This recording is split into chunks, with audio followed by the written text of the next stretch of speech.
Tuan-tuan tahu tak, di dalam hadis Imam Bukhari menyebut syaitan apabila dia dengar azan dia akan lari, hatta lahu durat, sehingga terkentut-kentut lah bahasa kita ni. Belah tu dengar azan dia tibelah, dengar azan dia tibelah. Sebab apa dia dengar azan dia belah? Banyak sebab yang ulama bagi tahu. Pertama, kerana muazzin ini dalam hadis yang lain Nabi SAW menyebut siapa yang azan lebih kurang 12 tahun, aku akan bantu untuk syafaatkan dia nanti di akhirat. Sebab apa orang yang muazzin ni Nabi SAW beri satu jaminan yang luar biasa pada dia? Kerana dalam hadis yang lain menyebut sejauh mana suara muazzin itu dilaungkan dengan kuat, semua batu, semua pokok, semua benda yang mendengar azannya itu nanti akan jadi saksi untuknya nanti di akhirat. Nanti akan jadi saksi untuknya di akhirat. Lagi jauh, lagi lama hang azan.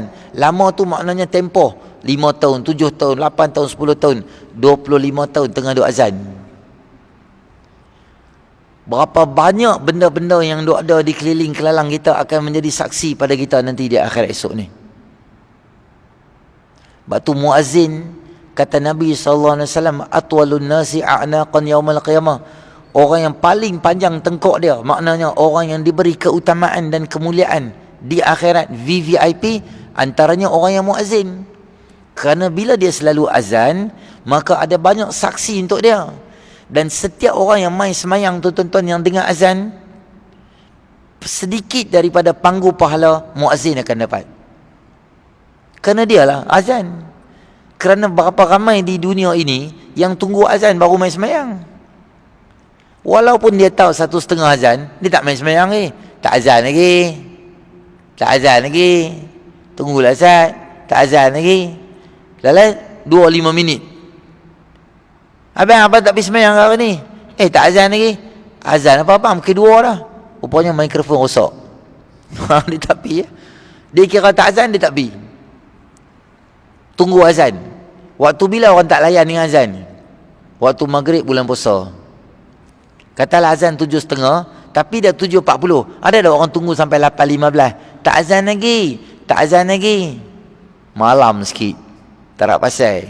Hantar azan 7.30, ambil pasal mikrofon terbakar ke, Tok Imam hangit ke, masjid hangui ke, dia tak nak kira. Cukup 7.30, aku makan dia. Time makan kita ingat time dia. Time semayang tak. Muazzin hebat sebab suara dia, bukan suara dia lantang, kerana banyak saksi untuk dia. Kata ulama, syaitan selain daripada dia allergic dengar nama Allah, Allahu Akbar, Allahu Akbar, dia tak boleh dengar, dia belah. Antara salah satu yang dia belah adalah dia tak mau jadi saksi untuk benda yang baik. Aku setan kot, takkan aku jadi saksi kat akhirat. Kawan ni duk azan 12 tahun, duk azan 10 tahun, 5 tahun aku nak azan, biar aku belah. Dia pun belah. Tapi dia belah di Pulau Pinang ni, dia teruk tuan-tuan. Dia belah masjid, dia belah masjid negeri, dia pergi masjid Kampung Baru belakang ni, dia kena lagi. Dia lari pula masjid Kampung Baru belakang ni pula, dia pergi pula masjid York Road, baru dah azan pula, rancak dah York Road, kena pula sekali lagi. Pelanting pula pergi Syekh Usuk. Syekh Usuk pula azan isyak lagi, dia pelanting pula. Kira duk pelanting lah. Syaitan duk Pulau Pinang paling teruk sekali dia kena time azan. Paling teruk dia kena masa dia duk azan. Sebab tu dalam amatan saya lah, bukanlah officially buat kajian ke tu, tempat-tempat yang selalu duk azan tuan-tuan kan, azan, saya duk tengok kampung tu, masjid tu, taman tu, flat tu yang surau dia aktif duk azan tiap-tiap waktu. Gejala sosial dia ada, kurang. Ada, tapi tak banyak. Adalah ramai-ramai itu, ada 2-3 orang apa ke, ketum ke apa sikit macam tu ya. Berbanding dengan tempat yang tak pernah azan, syaitan ni dia syok duduk situ. Sebab pot dia tang tu, dia tak payah kelang kabut. Azan dia tak payah belah, azan dia tak payah belah. Jadi orang duduk di situ jadi macam bawa, Pulau Pinang kata, bawa aci ronda, kok dan ku tu je, jadi buat tu, buat ni, buat tu, merepek semua buat. Jadi bila kebiasaannya, apabila tempat tak ada azan, maka balik kita pada perbincangan hadis kita balik, lebih banyak kebaikan yang kita buat, lebih banyak saksi yang kita ada, maka lebih banyak, lebih dimudahkan nanti kita di akhirat. Kalaulah tuan-tuan di mahkamah kita di Malaysia ni, kalau kita buat benda jahat, CCTV tengok, dia ni tengok, dia tu tengok, pekedai tu tengok, dia tu pula dashcam kereta pula rakam kita buat benda tu semua.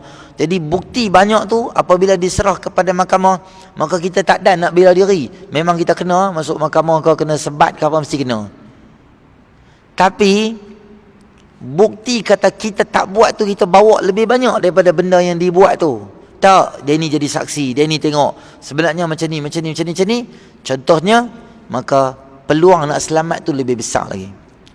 Maka kita nak selamat di akhirat, di dunia, jangan lokek buat benda yang baik. Selalu saya suka habaq derma masjid lah. Tentu singgah masjid mana-mana pun tak apa kat muka bumi ni. Mana-mana masjid, terutama bukan tempat kita ni. Tonton pi jalan pi Terengganu ke, jalan pi Johor ke, pi Legoland ke, pi Terengganu ke, pi Melaka ke, pi mana-mana, tonton singgah masjid tu. Tonton buat apa? Banyakkan tanam kebaikan-kebaikan di situ. Boh derma masjid, tengok orang susah kat luar tu. Maksudnya saksi untuk kita ni bukan di Pulau Pinang, di Masjid Negeri, di Tanjung, Jelutong, Gelugok, Balepai, Teluk Kumbak saja. Tapi saksi kata kita buat baik ni, daripada Johor ada saksi untuk kita, daripada Melaka jadi saksi untuk kita. Tambah tuan-tuan kalau pergi Mekah, pergi buat umrah, tengok macam-macam orang duk ada. Belakang situ orang susah-susah situ, Afrika ada, Nigeria ada, Afghanistan ada. Tengok dia tu, beli nasi kat dia, beli roti kat dia apa, bungkus bagi kat dia. Kami kalau pergi umrah hujung tahun, saya buat apa? Buat collection dengan jemaah semua. Kita tipi kat belakang, dekat belakang tu ada kebiasaannya orang Pakistan susah ni lah, dia suka duduk di situ. Bukan semua susah, yang susah dia suka duduk. Tapi tak susah pun kadang-kadang dia selit ke. Dia tengok saya empoi punya ration duduk beratok, nasi dengan ayam ketui semua, biryani semua, dia tiba buat muka macam teruk gitu, dia tiba beratok. Padahal dia saja nak makannya, tak apalah, batal lah. Mereka bagi makanan.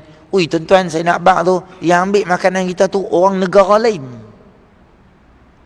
Lagi banyak kebaikan kita buat tu, maknanya kita pasak kebaikan kita tu seluruh dunia, kita ada ruang. Saya tak pergi Mekah lagi Ustaz. Tak apa, tak pergi Mekah, boleh pas dekat orang. Nah, saya pergi Mekah kan, nah tolong Ustaz bagi ke orang susah-susah gitu. Kadang-kadang pekerja-pekerja Masjidil Haram, mereka duk bersih lantai lah, duk sapu lah, duk mop lah. Alah pegang 5 rial sambil duk jalan, gabui bagi kat tangan dia, jalan buat tak reti gitu ya. Tu semua tu tuan-tuan, bukan saja 5 rial tu tak ada apa. Yang lebih besar daripada 5 rial tu adalah kebaikan yang kita buat di merata-rata tempat tu akan menyebabkan banyak saksi kita untuk bantu kita memudahkan hisab kita nanti di akhirat.